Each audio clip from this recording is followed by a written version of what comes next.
Hello, everybody. Welcome to another episode of the Saturday Morning D&D Show, live in 2021. Lucian jinxed it because he said no green 2021. And if you are watching on the Twitch, then you know how green my face is right now. But I think Lucian is the one with egg on his face. Insert laugh track here. Okay. I am, because it just blipped and then went off as if it was just trolling me. I think somebody has control of my computer. That must be what it is. Somebody on the outside. Strong possibility. Is messing with me completely. But welcome to 2021. 2021. First show. It's the second day. We survived the first day already, so that's a plus. Yeah, you gotta get through that first day. That's what I said to my son this morning. I'm like, congratulations, you made it one day into 2021. Good job. You haven't fallen apart yet. We're going to double our effort for today. If we make it past 2 days, and we'll triple our effort 3 days. It can only go up, right? Yeah, it can only go up. Yeah, so we talked about this last week, but it's a new year, and people were we were talking, what are our New Year's resolutions gaming-wise? And then Lucian correctly pointed out that it was probably a good idea that we do that next week because we hadn't thought of it. But we were thinking about it, and so we wanted to talk about, and I called it our personal gaming aspirations, because I think last year, and maybe I guess I could look at the notes from last year because we still have them, but last year I really wanted to stream a game online, and I did that, and I was very excited for that. And I think I wanted to publish another thing on the DMsGuild, and I did not do that. Got about halfway with that. Still have that project sitting in my notebook somewhere. And then you were talking how you wanted to do like a game a month and go to all of the conventions possible and things like that. Yeah. But I guess I want to know what do you want to do for 2021? I mean, hypothetically, we're going to get maybe back to normal around like summer, but I'm also not putting all my eggs in that basket. So yeah. I don't know if this year would be a big convention year, but I mean, maybe we rolled our money over for Gen Con. So if they announce, hey, everybody's doing their vaccinations, things are going pretty good. I guess if I have a vaccination by then, it's not as big a deal to go to, if I know me and my family have it, to maybe go to a convention at that point. Yeah. Because then you're just going to get normal convention crud versus convention crud that'll come back and, harm somebody in the household. So, and we rolled our money over. So do we, and that's in that August time frame. So it's definitely plenty long away. Yeah. So I think I want to maybe go back to Gen Con. Hopefully it's not dead. Maybe we just missed a single year and they can do it this year and they can make it work. So that is an aspiration this year to get to Gen Con if possible. I will definitely, if not, play Gen Con on this year. That was something I did last year and had a lot of fun, and I want to put a little bit more effort into this year playing it again. Or maybe I'll run it. Maybe that's one of the things I'll do is I'll run a game at Gen Con. Maybe that's what I'm going to put on my list. Gen Con 2021. Run a game online, or definitely attend if it's going to be live again, because it was such a good time. I'll be dropping frames. No, don't do that. While you're dropping frames, I'm dropping hits. No, I'm not. I also think it was really ambitious to try to play an RPG every single month, which made, in my mind, 12. It's only 12 projects, right? Because there's like 12 months.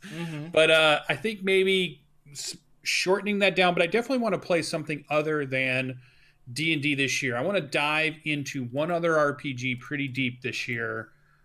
Still playing Dungeons & Dragons, still keeping up on all the stuff that's going on. I'm still in my big campaign, which I think is going to go for this whole entire year. So continue to do that, which is fun.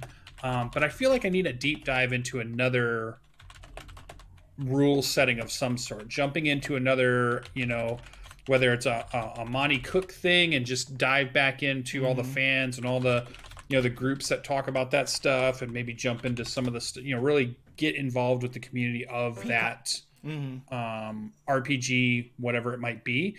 Maybe it's a Pathfinder, see how that community is going, just kind of see how the other communities are, see the people that are in them, see the people that are talking about that stuff, see the games that are being played and where. Like, you dived into the DCC stuff. Do you feel like you've tapped into the DCC community, and is there that group of people now that like we we hang out with James and stuff a little bit, but he's big into DCC right now, and so he's kind of doing that same thing. Mm-hmm.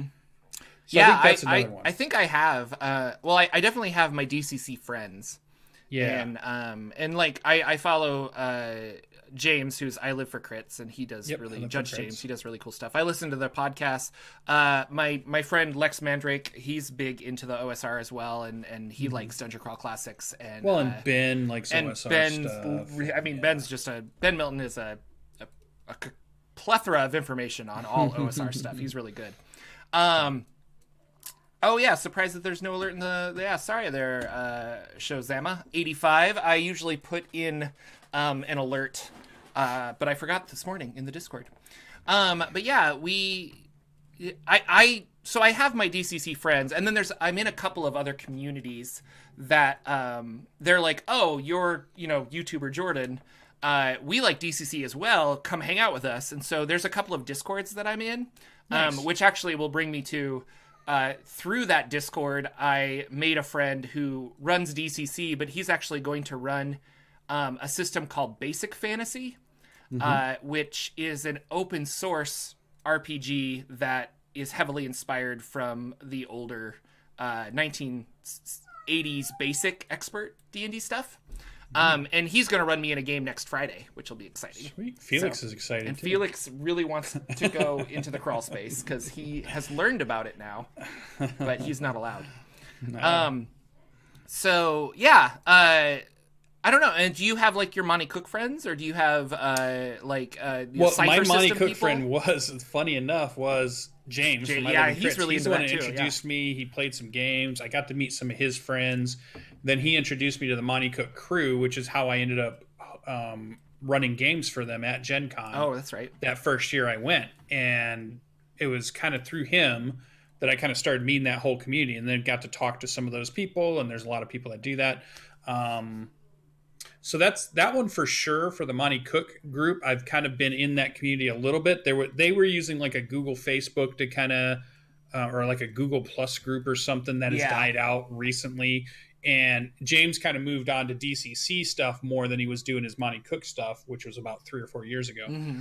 The other group I dived into big was the Magpie group, Magpie Games, which does Masks and some of the Powered by the Apocalypse games that have been fantastic. Urban Shadows, and I love Masks to death, Masks A New Generation to death. And I got to meet the people that write those books. They're a small kind of, RPG writer. And there's a passionate group behind them. So it's always fun to dive into another group of people that are passionate about the RPG they play. Because there's so many rooms. Like when we were walking around at Gen Con, and you would see all the rooms that would have big things up. Here's the DCC room. Here's, Monty Cook's room, and they're running 20 tables. And then there's, there'd be something else out there, like, some swashbuckling. I kept remember walking by one that was like a high seas piratey kind of one that was in there. And there was like 50 tables in there. Mm-hmm. There's tons of people playing the game. And then, you might see just all these different types of RPGs that are out there, that there's this big fan base that's around it. And D&D is one of them. And Pathfinder. The Pathfinder presence at any one of these conventions can be as big or bigger than a D&D presence at times. When they're running their live campaign stuff and their what do they call them? I forget. Living World kind of stuff. Yeah, they have a name for their thing. Pathfinder Society is what you're thinking. Yeah, there you go. Yeah, specifically, I was hanging out with Ted last Gen Con I was able to go to, and he was we were talking about, like, it's sad that Wizards doesn't have a presence at Gen Con anymore. And I guess they feel like they don't need to. And I don't know how expensive it is, but it's so big. And if they really doubled down on their Adventure League rules, which are kind of in chaos now, and we don't need to talk about that because I don't know enough about it, but I know that people in Reddit are really upset. But what? Reddit's upset? Exactly. Hold on. But yeah, so Ted was just like, check out this room, and we went into a Pathfinder Society, and it was one of the biggest rooms at Gen Con. I didn't even know that room was there. Super organized. And very organized. Tables everywhere. People doing all kinds of stuff. People playing epics. People playing just a regular adventure. Really, I mean, and I was like, this is awesome. And go Paizo for doing that. Like they're actually really leaning heavily into their community, and that's awesome. It's just one of those things where I'm like, why aren't you doing this, Wizards? But I don't know. Yeah. It's like there's a community group that runs that stuff, because even here in my hometown, which is a pretty small town, we have our own little gaming convention that sits at the top of Western Michigan University, and it's super small. And half of it was devoted to Pathfinder Society. Like the group there organized it, ran games all day. Everything else was one table of this, or one person doing that, and one person playing a D&D game, or one person playing. And I ran a couple of games there I did a Mask game, and I did a Powered by the Apocalypse game. But they had the other half of the room, and their community group that was organizing their society games was top notch. Like it was going at a small convention. Plus, when I went to PAX Unplugged, their room was gigantic. When I went to the one that's up in Wisconsin, I'm forgetting the name of it, GaryCon, big presence. So it was like they have a community presence that's around that I wish some of the other gaming groups did. I wish Monty Cook's was a little bit bigger. I wish some of these, even just indie ones that are playing whether it's, I wish the guys from, but I guess they're in England, so it makes it hard to do, but Modifius has a ton of great games, and if they had a great Modifius room where they were running lots of different Modifius and Star Treks and John Carter of Mars and Conan games and whatever, that'd be really fun. So was aliens. It yeah, because they've got the Dune RPG they're working on right now. Modifius. Yeah, just so many good ones, which Tales the books look really awesome. Was it Unmade Gaming, Mike? Was he the one that was telling us that his favorite RPG publisher is Free League? Or am I making that up? I think that's what he said when we had him on. I like Free League, yeah. Yeah. So I was asking him, like, what type of game... And he was a guest here, and I'm thinking back to that, but I was asking him, like, well, what type of RPG do you like? And he's like, I'll tell you, like, I like anything by this publisher, and I think it was Free League. And I've been reading... Free League. Yeah. I've been reading Forbidden Lands. That's the RPG that I've been checking out lately. It's over there somewhere. Lucian will find it. Anyway. I know it's over there. Yeah, it's right down there. But that one is a fantasy that's a really, really good integration of here's a fantasy world and here's our system. And they help each other. Numenera does that very well, too. Like, here's Numenera and here's the system, or the world and the system really are a good marriage between the two. And the box set's awesome, too. Yeah. The box set. And I want to try, I would like to try Forbidden Lands in the future. I was going through some of my RPGs, and I think 2021 is when I am going to finally run Invisible Sun, because I have all of this Invisible Sun stuff. I've been wanting to play it for so long, and I haven't tried it all. So I thought this was going to be the year of a Spelljammer campaign. No, maybe that you ran. But no, I really want to play other systems as well, and I want to play Invisible Sun. But I could try that one online, but I really think I want to play it at the table. Or if I do online, I don't want to stream it. I just want to have, like, we can all figure this out together without pressure to be entertaining, kind of a thing. So that one might be later in the year. So, but yeah. And then I was just looking at, like, I still haven't played Tales from the Loop, and I really want to do that. And then Coriolis looks really good, and there's just a lot of... Anyway, Free League makes good stuff, but not sponsored. Yeah, I love reading their books. I mean, any books, really. Just when you get into an RPG book, there's something about reading it that your mind starts to think about the adventures you could have, the campaigns you could run, the characters you could create, the things that you could do if you just could find some friends that could spend, a Wednesday evening or a Thursday evening for a couple of hours, and you could all, play this whatever game it is, fantasy, sci-fi, modern day, whatever. It's just there's a lot of stories out there that could be really fun. So that's why I love reading those books. I think that's why I still do a lot of Kickstarters. That's my other thing on my list. For me, I should have probably wrote my list down, but my list is help revive Gen Con in any way I can, which is going to it or running a game if it's only online again. I want to dive deep into another community of RPGs. I might probably try to dive into the Modifius group, because I think I've done Monty Cook pretty well. I've done Magpie Games. I could do maybe Pathfinder. I don't know. I'm still on the fence on that one. But I like that idea of trying those new games. And so those are my two. And then, I don't know if I want to put any shows up, promise any shows yet, because I'm still at that point where that's a lot of work. Like we were just talking just before the show. We were talking about, hey, what can we do different? You're like, no, I'm already super busy. I can't do this stuff. And so you realize that when you come up with a project idea, or you decide to commit to something, that there's a chunk of work that already has to fit in to the stuff that you're already doing. So I don't know if there's anything else I want to jump into, but I need to do something else on the channel, something. So there's a list there that I don't know what I'm going to do yet, but unnamed, undetermined, or to be determined show of some sort online. I'll stream, I want to stream something, do something of some sort. So those are my 3 that I had for my list. I noticed your list. You were kind of spicing them in there as you were talking. Yeah, but give us your real list now. Give us your real list. I really want to run Invisible Sun, and that whether that's I have a one shot that I could run, and so but it's finding the right people, and I think about some of my gamer friends where I'm like I don't think this is the game for them. And that's fine. Like, there are a lot of games that are not the game for you, but I do have a few friends that are, they enjoy RPGs. Okay. One of them that I'm thinking of in particularly has never played, but loves weird abstract stuff. And so I think like that would be the game to get them in. And they're just, and I can do all, and it's so bizarre, but it would be a lot of fun. And I just feel awkward because I spent a lot of money and I had a lot of fun reading through all the books. And although the price of Invisible Sun is high, you're also getting like everything.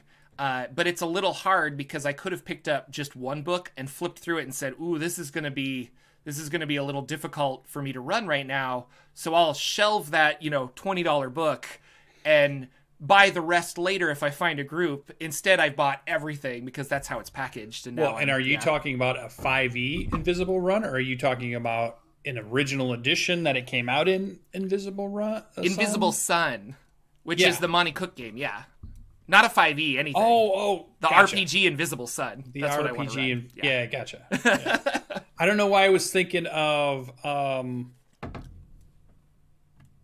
campaign world, not the RPG. Oh, yeah, no. The straight up the RPG, that's what I want to do. I want to run, which is its own world, but I want to run Invisible Sun. Did you buy the cube? Yeah.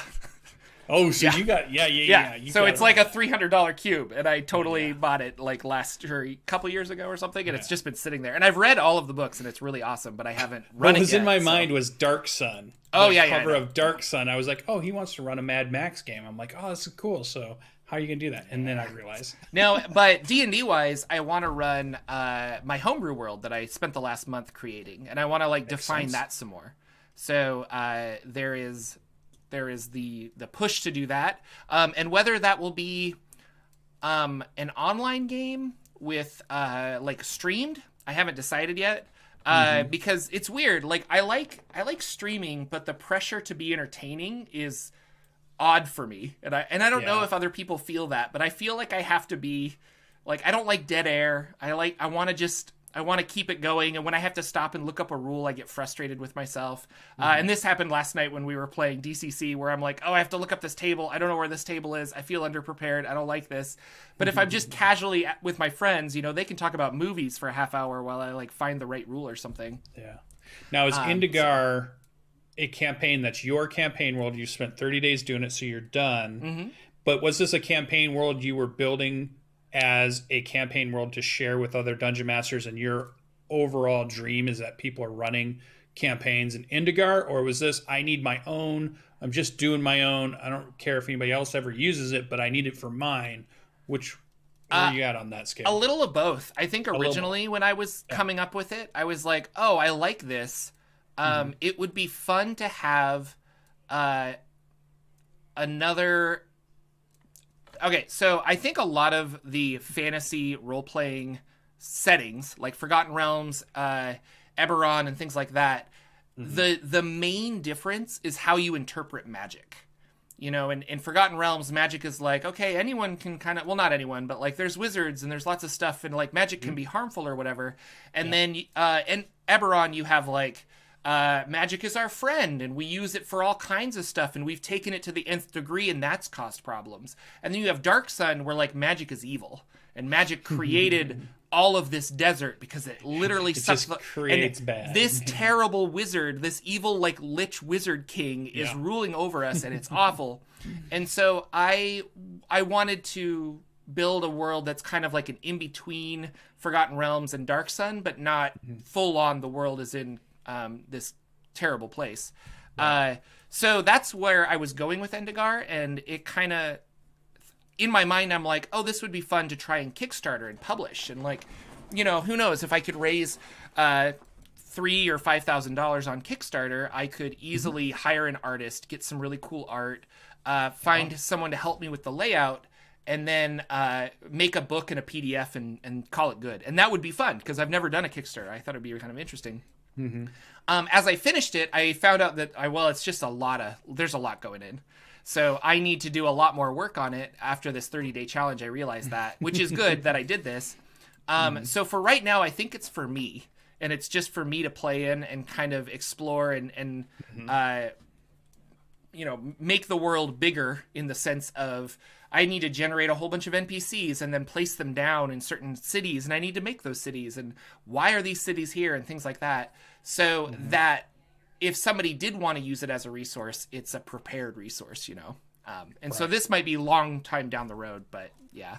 So, but I think the best way to make this happen is to play in it, because I would be very upset if I bought a campaign setting that like nobody had a previous adventure in, They just made it to make it. Yeah, if you think about it, and there are those campaign settings, like people, not necessarily with D&D, but people want to play in the Alien universe, or they want to play in the Dresden Files universe.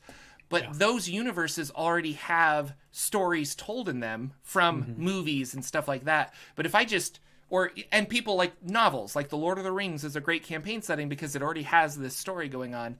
But if I were to just be like, here, you're like, I don't know, and I don't know. I wonder if that's actually, now that I think about it, I bet that's a great reason why they paired novels with campaign settings back in the day,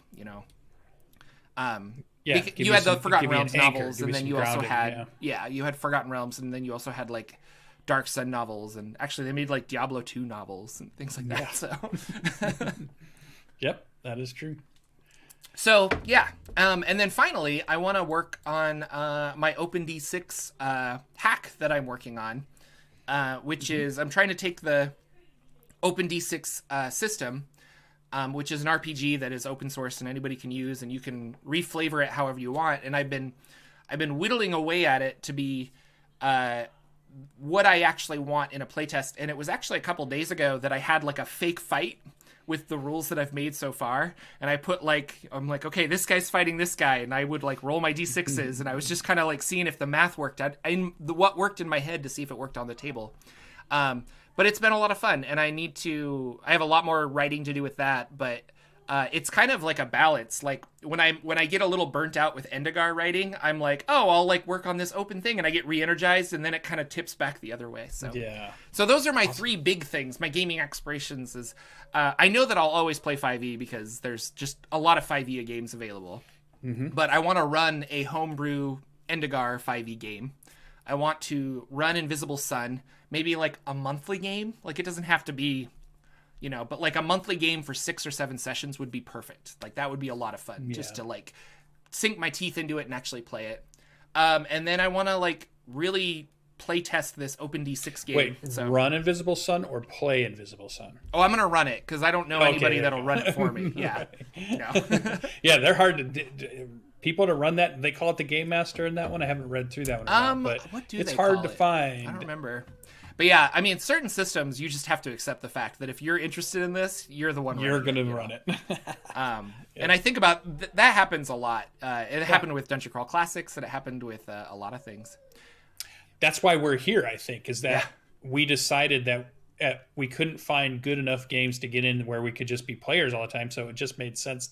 I'm just gonna have to run the game if I'm going to be in this hobby at all. And then it just builds from there. Yep. I was thinking of like mech RPGs and stuff, and Lancer. And like Lancer's so cool. And then the Mecha Hack, I was reading that a couple days ago, and that's a really cool one too. Yeah. But again, I don't have friends that are like die or super into RPGs and super into mechs, Mecha. If I found that person and I'd be like, oh my gosh, you'll run this game for me, that's awesome. But in actuality, if I brought it up at a table and I'm like, hey, I'm thinking of doing this like giant robot game, most of my friends would be like, oh, I'll try that out, but like they're not gonna run it because they're not as like gung-ho for it, Yeah, so. they're not coming to the table prepared because you've just said, oh, we're running this. Yeah. Here's my Robotech Veritech Fighter VF-1. I've already kitted it out. Yeah. You need those players. My friend, my game master, Nathan, we were talking about other RPGs, and he had a really good thing where he's like, he specifically in the new year, he's like, I don't want to play, not that D&D 5e is bad or anything, but he's like, I don't want to play another fantasy setting. Like, he's like, I want to play Call of Cthulhu, or I want to play like this World War III like RPG, or I want to play a space one. He's like, I really want to play in a completely different setting. Because there was talk of us trying Pathfinder 2, because we're all kind of curious about it. We've never played it. But he's like, I don't, it would be different, but is it different enough from D&D that I'm like, oh, like, and it's just another generic fantasy. Like, I can cast Fireball here, and I can cast Fireball here. I want something else where I have to, like, pilot a ship through an ozone layer on fire or something. And I'm like, and I agree. I want to play Call of Cthulhu and things like that. So I think going in a different direction, and Invisible Sun would be a very different direction. So yeah, but that's it. Those are my gaming aspirations. Then, I mean, we're already at a half-hour mark, but hey, we're talking. We had DM from our Discord gave us a really good question. What do you want for D&D 5e in 2021?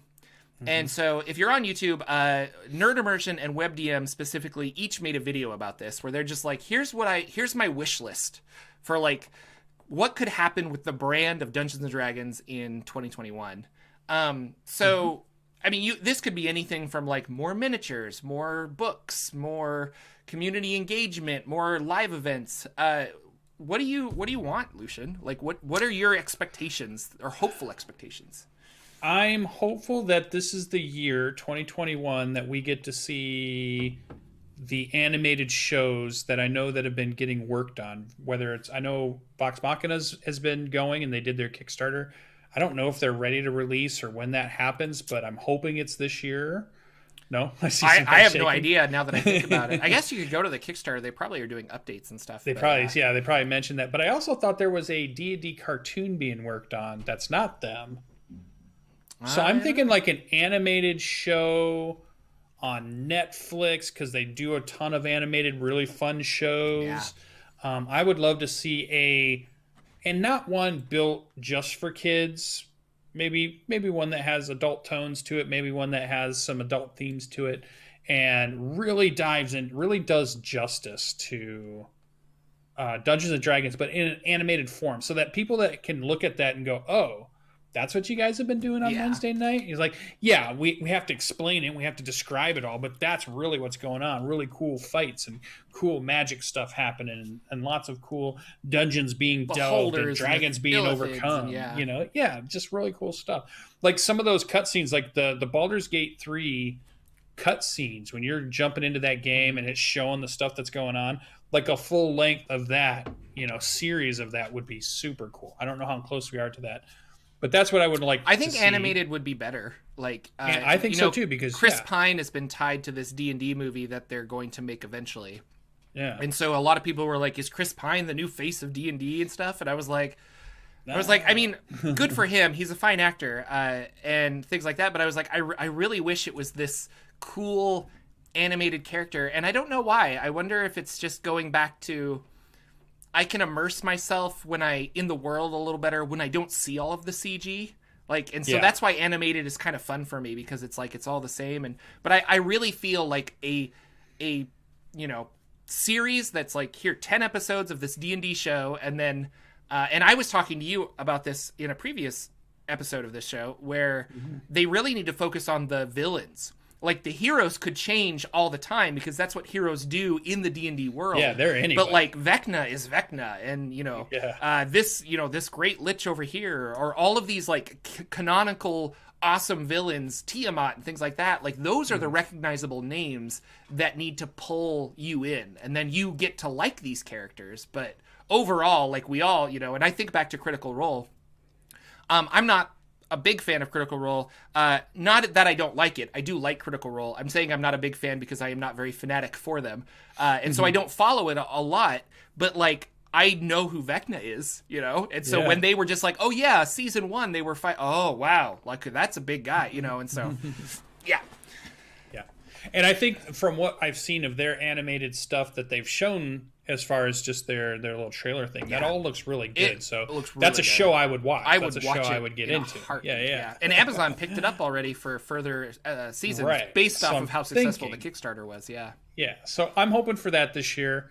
Book-wise, what am I looking for book-wise? I'm looking for a new campaign setting. I don't think I'll ever get it, but I really would love to see a new campaign setting that was devised by the current writers of Dungeons & Dragons versus the current writers, Chris and Jeremy and all them, always being forced to say, okay, we're going to do Birthright this year. This year we're bringing out Birthright again, so let's revamp that. Hey, this year we're redoing Curse of Strahd, so let's revamp that. It's all stuff that other writers had created, and they're coming along and modernizing for 5e.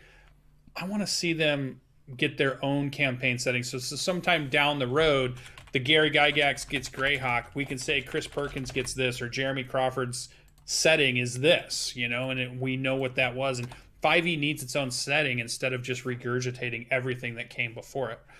Although, saying that, I also, and this is the controversial one I'll say for this one, I still want more Magic the Gathering tie-in books. I know not everybody likes them.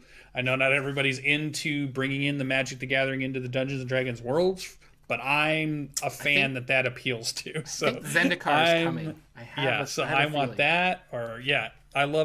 I love the world of Magic the Gathering. I love the art of Magic the Gathering, and to get that stuff into a role-playing game, or they won't do it because it would compete, but if they had their own Magic the Gathering role-playing tabletop game that isn't the card game, I'd be into that too, but I don't think we'd get that. Yeah. Those are the things I would want in 2021 from Wizards of the Coast. Nice. Those are good. Those are really good. Taylor. Those are good. Taylor says 10 years from now, we're going to look back at 5e and we're going to lament the lack of an original setting. And I think that's true. Yeah. I don't think we're going to get it. And I think 5e would have been, they did a great job of fine-tuning the rule set. They did a great job of making it, of expanding the community and making it bigger and better, and people can come in and learn it and do it. And that whole time they didn't do an original setting to go with it, which is just a loss. So. Yeah, and they did for 4e, and it was a really interesting setting, and it had its own things, but 4e had its own problems. Yeah. I was gonna say, you need to watch The Dragon Prince. That's what people are saying in YouTube. It's on Netflix. If right? you have, we're talking about list. A D&D show, you should watch The Dragon Prince. And I'm like 5 or 6 episodes in, and it's really good. It's Scottish elves. That's all I have to say. It's very fun. So book wise, I want a magic item book, and I know that's kind of silly because you're like, it's a dime a dozen, Jordan. Go to DMsGuild or something like that. But the DMsGuild ones are. Some of them are good, and it's a good idea to get ideas for magic items, but like, boy, some of them are just not balanced. And I'm not a fan, like, I don't know if items need to be balanced per se, because sometimes it's fun to give your players this overpowered something or other. But what I want specifically from a magic item book is a bunch of magic items, and then rules on how to make them and price them. So if you are running a high magic setting and I go to a store, I know how much a ring of protection is worth, and not the weird, I mean, it's like this big. It's like a little blip in the DMG on, like, they're worth like a range of, I don't know, 500 to 5,000. And you're like, that's huge. Like, that's a huge range. So it would be fun. And it would be fun to know not just how to make them from a fantasy point. Like, it would be cool to have rules of, like, you have to find a blueprint and you have to do this, and then go scour magical items, and then a 3-day ritual, you have a +1 sword. But also from a DM standpoint, here's the formula we use to say a legendary item will have this, this, and this, and a common item will have this, this, and this. So yeah, I think that would be a lot of fun. And like if it's a small weapon that you can throw, it's going to do a D4 of damage. If it's like, you know, a long sword, you can do a D8 of damage. And yeah, so that is something I would like to see. I would also like to see a Forgotten Realms sandbox book. So not another adventure, but something like Storm King's Thunder. Campaign setting book. A campaign setting book. But I don't know if I fully need a campaign setting book, but I would like, if you just wanted to walk around the realms, and what happens if I run into this hex? And that's why I say sandbox. So if I am running, let's say I'm running, I don't know, Icewind Dale or Storm King's Thunder or something like that set in the realms, Baldur's Gate, then when my players go left, I know what's over there, and that would be fun to just have this big thing that you could explore, or something that helps me create what's over there. Yeah, exactly. Yeah. So just a sandboxy book, I think, would be a lot of fun, just for DMs, and very useful. And then it also could double as, because Wizards likes to double books. Like here's an adventure and some lore. Here's a monster book and some lore. You know, things like that. They don't just give you the lore book, because I think they know that won't sell as well. But if it was a Forgotten Realms campaign guide / here's all these mini adventures you can go on in the world of the Forgotten Realms, that would be really cool. I'd also like a manual of the planes, and it's weird because we have so many and it's good, but like to really solidify the what is 5e Feywild Shadowfell, which is a 4e thing now in 5e, and to how it all interacts, and you know, who actually rules which layer of hell in Avernus in this current timeline. It would be cool to just have an actual, and here are the ways to get there, and here are the adventures you can have there. Kind of like a sandbox thing that I was talking about earlier. Like if I go to, you know, the Modron place, I can't remember. Anyway, if I go to Home of the Modrons, here's an adventure I can have there. Mechanist, thank you. Mechanist. So yeah, those are the three that I want. I could only think of Sigil that popped in my head, and I'm like, no, that's not it. That's not it. Oh, so 4E didn't have a full setting, just the Netir Vale is what people are saying. Oh, I thought that was the setting, because it changed the astral plane to the astral plane and the elemental chaos, and the abyss was in the elemental chaos, and all of that changed in 4E. Not a third edition Tree of Life thing that sprang. Like they rebuilt all of that. So I thought that and the gods were all different and stuff. So I thought it was a whole new setting, but maybe I'm wrong. So and that's during the time of like the Cataclysm, right? Where they decide to, is that in third edition or is that fourth edition where they introduce the big tear into the Forgotten Realms and magic goes all wonky and the spell plague. Yeah. Spell plague. Yeah. But they were saying that Netir Vale was a location. It wasn't a whole campaign setting. But I was thinking that's what I thought was the whole campaign setting because of the shakeup to the gods and things like that. So, but I could be wrong. Anyway. I bet we'll get a Jordan video after all. I should probably do a video on Netir Vale. That'd be interesting. And then last but not least, I'd love more community involvement in live events, but I think that's because I'm biased and I just want to get invitations to go to cool things. So that's all. I want that for you too. It's funny off those two lists we didn't mention that I think would have been mentioned in any other year, but this one was we probably would have been saying stuff like, oh, more class stuff, more subclass stuff, but all of a sudden, I think we both are at that point where we feel like, okay, I think there's a pretty good amount. I don't think I need a book of 22 more subclasses. I'm at the point, I think I'm pretty good. I'm at the point where with subclasses and extra abilities and feats and spells and things like that, to an extent, I feel like I almost need to restrict now. Like if I'm going to run a game, I'm like, here are the races I don't want in this. And right. and not classes necessarily, because everybody I want to play this, and it's like, okay, we'll find out how to make your weird shadow sorcerer work. That's not a problem. Mm-hmm. But there's so many options now that I feel like you could be a fighter, rogue, bard, and you're all playing a thief.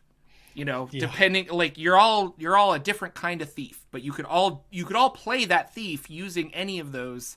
And so it's kind of, I don't know, it'd be interesting to do like a thieves guild where it's like, no, we're all thieves, but he's the sorcerer thief and he's this thief, and they all use their skills for thievery, because that's kind of how 5th edition has gone in a way. So I just thought that was interesting. So so those are for what we're looking forward to. Yeah. Those are the things that we're hoping to see. Those are the things that we're hoping to do.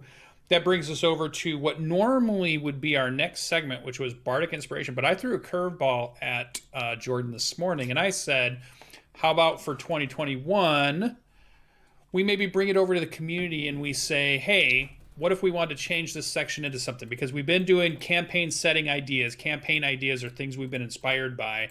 And so we've done at least 45, 50 of those or more over all the different sessions. I mean, we're on episode 145, and I can't even remember when we introduced Bardic Inspiration. But it's been a lot of ideas, and I think that's great and cool. But it's also we could use a list. Yeah, I should have. I'm not going to go back through. Notes. I guess but you don't write half the time, so. Oh, that's probably true. Yeah, I have it in my head a lot of times. So we thought, well, one, what could we do at this section that you guys think would be cool? A couple of things we were throwing out there were things that might help players, things that might help dungeon masters still, but something different. So we have a couple of ideas we've floated around ourselves, but we also want to get your guys' feedback on what else we could do with this section and make it something new for 2021. So that we're evolving the show. The show changes a little bit, and there's a feel to 2020 was this type of show, and then maybe 2021 has a little bit of different structure in it, a little bit different things going on in it, things that you guys want to hear about. So tell us some of your ideas what a good segment might be. The segment for Bardic Inspiration for me was always designed to be something that me and Jordan could talk about for about 10 to 15 minutes within the show, and it would inspire or help others be inspired. So that was what it was before. But you guys can think of, here, do this segment that's based on this, and this is why you would want to do it, and here's a cool idea. And it could still be called Bardic Inspiration. We were things that we were, and maybe we won't change it. If you guys really like this, we can still keep coming up with ideas. I think Lucian just felt that it was like, are we doing a lot of repeats lately? And we probably were. Or we're about to. I or felt we're like getting to when that we got point. to 2021, So just ideas, but one of the things we were talking about is we've both been reading a lot of RPGs, and it's like, what is something from another RPG you could steal or adapt to 5e? That could be a cool section. And things like that. But yeah, I don't know. So if you have any ideas of what you might be interested in listening to, whether that is coming up with a campaign idea, a mechanic, a player, like we were even talking about, like how would you make Peter Pan in Dungeons and Dragons 5e or something like that, let us know in the comments below or in the chat. Monster of the Week, we were talking about that too, like what kind of thought about that. Actually, that would be a thank you, Gary. That would be a really cool segment to, if we just flipped randomly to a monster. And then it was like, how do you make a campaign around that monster? That could be a lot of fun. I like where your idea is going. Because that's just like, the idea is that we're letting the creativity happen. So we're just like, it's spontaneous. It's not something that Jordan has to put in 20 hours to get ready for each show every week. That's, we don't want something that's that crazy. But but that's a cool idea. I like that idea. So, if we'd have came up with that 10 minutes before the show, we might have been hearing that right now. So yeah, maybe we'll do something like that. Give us your ideas. But yeah, feel free. I mean, we're just being open is what it is. We're not trying to pressure you guys into making us make your own show, Jordan and Lucian. That's not what it is. But we just thought, hey, what are you doing? So I guess we can talk a little bit about some PC gaming, apparently, because Lucian's been playing some PC gaming. Well, are we we're going to my games, or do you want to do your games? No, we'll go ahead and do yours. That's fine. I was curious what you're playing, and I wanted to talk to you more about Caves of Qud. Oh, God, yeah. Qud. I don't know what it is. This showed up in the mailbox for me. Oh, so wow. I've been reading Warhammer Soulbound, the role-playing game. This is their Age of Sigmar role-playing game that they put out. Cubicle 7. I love Cubicle 7 people. Been reading through it. I'm a big Warhammer Fantasy roleplay fan, but I'm also like the 40K world. That is a big world too, isn't it? Yeah, they've got their novels and world stuff. It's crazy. Is huge, and their novels. They've got some really good authors. Dan Abnett, if you haven't read some of that stuff, is a really good writer. So if you pick up some of his 40K stuff, it's really good. But I'm always enamored by it. They've got great artists, and it's a great European look at dark gothic. Fantasy, dark gothic, sci-fi. They like to put that dark gothic overreaching stuff into it. I love it. So I've been reading this a little bit, and I'm still going through a little bit of the Realms of Tyranoth, which is that campaign setting for the Genesis system from Fantasy Flight. So those are the two things I've been reading. Have them right here next to my desk as I get some time. And then this week, because our Australian DM, is on vacation, so we didn't get to play Dungeon of the Mad Mage. So we've all been talking about. The players have been on Discord constantly talking about it. Like we all were there just typing to each other on Tuesday night, which is our normal night, because it's just so used to us being together that's what we were doing. And what I also did is I'm reading some of the RPGs I'm looking at. I want to maybe play or try some of these. And the other thing is just trying to go through my Steam list of all the games I buy, like on winter sales and summer sales and autumn sales, because I'll buy stuff that's $6 and $7 and $8 and go, oh, this is good, this is good, this is good. But now I have like this list of 250 games, and I've maybe played 100 of them, but I still got 150 that I bought and thought this is cool, and I haven't got to. So they call that the pile of shame. I don't know if you know that. Normally this time I'm diving into my pile of shame and slowly working through, because if I bought it, I have to play it. That's my rule. I don't know when I'm going to get to it. I don't know if I'll ever catch up. So I've been playing some of those things, and I've gotten some of my racing games off of my list. I bought the Crew 2 a while back. I bought some Mud Runners, which is another kind of simulated game running through swamps and muds with trucks and stuff. A lot of simulation driving games with my controller, which I've been into for this week. And then fantasy wise, I've been looking at. I watched Matt Colville play on New Year's Eve night. He played NetHack with his community, and I was into that. And so I've got that page up because I was thinking about downloading NetHack and going through and playing it, because that's as Dungeons and Dragons as you can get. But we were also talking about Caves of Cud, which looked really good. And then there's some other ones like Children of Morta, and there's a lot of games in that genre. That's that isolated top-down game. It's RPG style. And you usually have like your Japanese style version of that, which is your Final Fantasies and your Dragon Quests and all that. But there is another group that's the non kind of Eastern culture influence on that, which are the Caves of Cud and the Undungeon and these other ones that are interesting isometric RPGs that are out there. So I've been looking at a bunch of those. So Steam has kept me busy over the last week, and I've been doing a bunch of those. I'm excited to get back to Dungeon of the Mad Mage. I can't remember if we're on for next Tuesday or not, but we had just finished up beating Xanathar. So when we come back, that was like our episode finale, was the fight with Xanathar. Nice. And we beat him. And then we get to come back in the aftermath of what happens when you beat Xanathar and what's going to happen from then on. So we are excited to get back to that and get back to doing some games and stuff. Cool. So, but what about Jordan? So you've had this whole holiday, your games have been on hiatus as far as I remember. Yeah, well, I actually started campaigns, I guess. I started playing my Wildmount game again, which has been fun. Oh, and then but Rod of Seven Parts is done and complete, so I haven't ran a game since early December, which has been nice. And then mostly of December I've been doing a video a day, which was insane. And I'm very proud of myself. Tell us about that whole thing. 30 videos, yeah, right? 30 videos. I actually did 31 videos because November 30th I released a video. Oh, okay. And then I started the challenge on the 1st.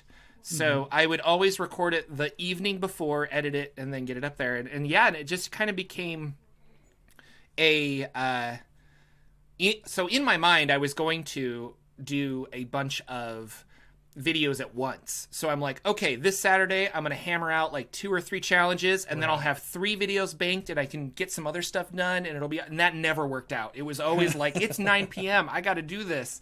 Yeah. But it was good. It was a fun little challenge, and I had a good time with it. I ended up using this web writer challenge, which is more for novels, and that didn't translate to a fantasy setting as much as I wanted it to. Because there were a lot of days where we were supposed to focus on the characters and the plots, and I shifted those to working on like NPCs and stuff. But in the end, I'm like, your players are the heroes. They're the ones coming up with their backstory, and I'm not doing that for them. Right. But I realized that I said, but you need to have tools for them to create a backstory. So if they want to be the urchin kid, then who are they working with? Like what happened to their parents and stuff like that? And so was there a war, and so I was coming up with stuff like that. It was exhausting, but it was a lot of fun. In the end, I'm happy I did it, and I am happy that I can say that I do it, but I'm excited to get back to doing just some like regular lore videos again. It'll be fun. So no other 30-day challenge on the horizon at the moment? No, not on the horizon, but we have been talking. There's been a small but really active community that was engaged with the Endegar world building, and they didn't want it to end. So I think what we'll do is, if I start playing games in Endegar, then I'm going to have like monthly, maybe twice a month, little recap videos where I'll be like, here's the current state of this, and we can talk about what I've been changing and what I've been working on. And so, but yeah, I've been doing that. And then Indoor Adventure contacted me and said, hey, last year you ran a Dungeon Crawl Classics holiday game where, people had to save Christmas. And I was like, yeah, that was fun. He's like, do you want to do it again? And I'm like, I actually just bought the Goodman Games Dungeon Crawl Classics 2020 holiday special game, which is really funny. And the whole game is that it came with pre-generated characters, which I think was the best part, because it was like Mrs. Claus, a reindeer named Fireball, a snowman, and a Winter Frost guy. His name was just Winter, but he was a wizard. But he was supposed to be like this evil frost guy. And so our players were just running around like that. But yeah, they are basically in a claymation DCC special where Father Christmas of Christmastown is very sick. And he is dying, and it is because the Yule light is fading. And so you have to go figure out, well, what's wrong with the Yule light? And it turns out that the Grinch has stolen the Yule light, and he's causing all these problems. So they had to go on a bunch of little side quests to find out where the Grinch was, and then they finally got to the Grinch, and they had a big battle, and it was a lot of fun. And we had a really good time. So yeah, it was just a silly little thing. You can catch that on the VODs over on Indoor Adventures channel. And thank you again, Mr. Indoor, for letting us run your channel for the evening. And that was with Lex Mandrake, and LB Hackemup was in that. Danae Keener and RJ Justice. They're really fun people. The regular crew from Indoor. And then Lex was like, I want to play DCC. And we're like, okay. So we'll let you play, Lex. It was a lot of fun. We had good times, and I hadn't run a game in a while, so it was really fun to just like run something, And I think DCC is really great for those just silly games like that. Like the Halloween ones are always kind of just silly like that. And there was a new spell called Dentalmancy where you could cast really good teeth on players. And so that was a lot of fun. But anyway. And then my Wildmount game, this was a fun magic item that I don't know if it's in Wildmount or if our DM came up with it, but our rogue has this evil dagger, and every time she kills somebody with it, like a monster or something, it talks to her, and it's like, oh, that's awesome, good job, and it just keeps like encouraging her to kill more people, and she's like, okay, weird dagger, but you're a really good dagger, so I don't know. Well, we finally we're fighting this cultist tiefling guy, and she got the killing blow on him, and the dagger started getting like white hot, and she dropped it, and a demon popped out. And then the demon looked at us and then just started running. And we're like, what? And so we're trying to catch this thing before it like runs away. And we ended up catching it. So I think we're going to try and interrogate it. But along with this tiefling that she killed, he had a giant white dragon with him that the cleric banished. So the dragon disappeared, but will be back in 45 seconds. Yeah. So we left the game with, in 45 seconds, a giant dragon is going to appear. What do you want to do? And we're all like, and so we've had a week to think about it. So, of course, I have not thought of it at all. But it'll be good. Yeah, no plan. You just go in, guns a-blazing. But that'll be a lot of fun to play in that. And we're going to do that tonight, I think, unless we can't play. I'm not sure. So we'll see. I always hear about like 2:00 whether we're going to play or not. I'm like, okay. But yeah, it's good times. And then Dungeon Crawl Classics is always fun. And then I've just been reading a lot of stuff. Take your drink. Yeah, take a drink. Been reading the basic rules and stuff for D&D because that's been kind of interesting to see like where it came from. And then I was talking about the basic rules because I got these PDFs called Old School Essentials, which is like a reimagining of the original basic rules. Yep. And so I read through that to kind of get a feel for like, basically, well... LB's here. All right, LB. Oh, hello, LB. Hi. Yay. But yeah, they took... Necrotic Gnome is the publisher, and they took the original BX rules for basic expert rules for D&D, but those were written so convoluted that they basically cleared up all the language and organized it all nice and pretty. So it was fun to read that. And then through reading that, I found a guy on Facebook that was like, hey, I'll run you through basic fantasy. And I was like, well, what's that? So then I went, and if you Google basic fantasy, there is another open source role-playing game that a community is keeping alive through writing modules for them and stuff like that. And it's another reimagining of the basic rules. And so he said, well, I'm going to run a one-shot tomorrow, which was January 1st. And I'm like, oh, I'm running a DCC game that night. I can't. And he's like, okay, how about next Friday? And I'm like, oh, awesome. So next Friday, I'll be playing in this BX game. I need to read the rules a little more thoroughly and probably build a character / I need to talk to this guy and just understand what I'm doing. But I don't know him very well. He's just a DCC fan that saw that I was reading Old School Essentials and he wanted to run a game for me. So it'll be a lot of fun. Very cool. So despite not having a game that I'm running, I'm actually been keeping pretty busy. So it's been fun. Very cool. I'm keeping my schedule open just in case LB decides to stream a game and she needs a player, because I heard her making some grumblings about she might run a game on it. Oh, what? So. See? Yeah.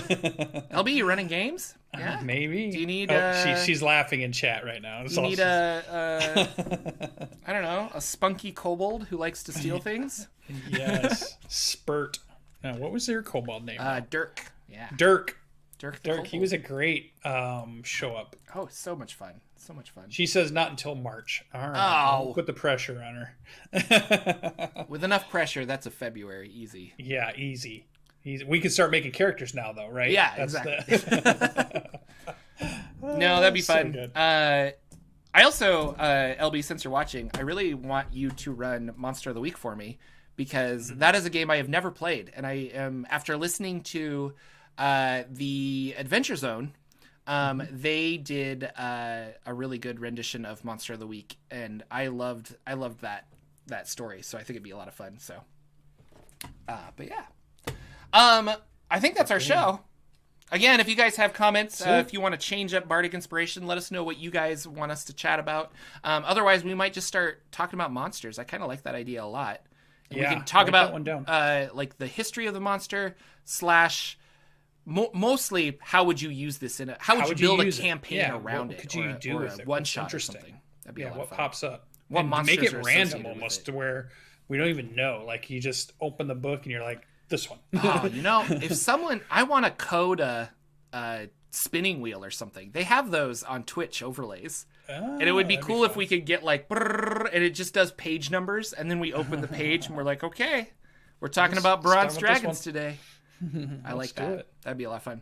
We'll see how much time I have because I'm very busy. Thank you guys so much for watching. Thank you for liking, subscribing. and all of that other stuff. Commenting. We really Tweet appreciate at it. us. It really helps out everything. Tweeting about the show using the hashtag Saturday Morning D&D Show. And with that, we'll be back next week with more 2021 goodness of Saturday Morning D&D Show. Goodbye, everybody. Bye.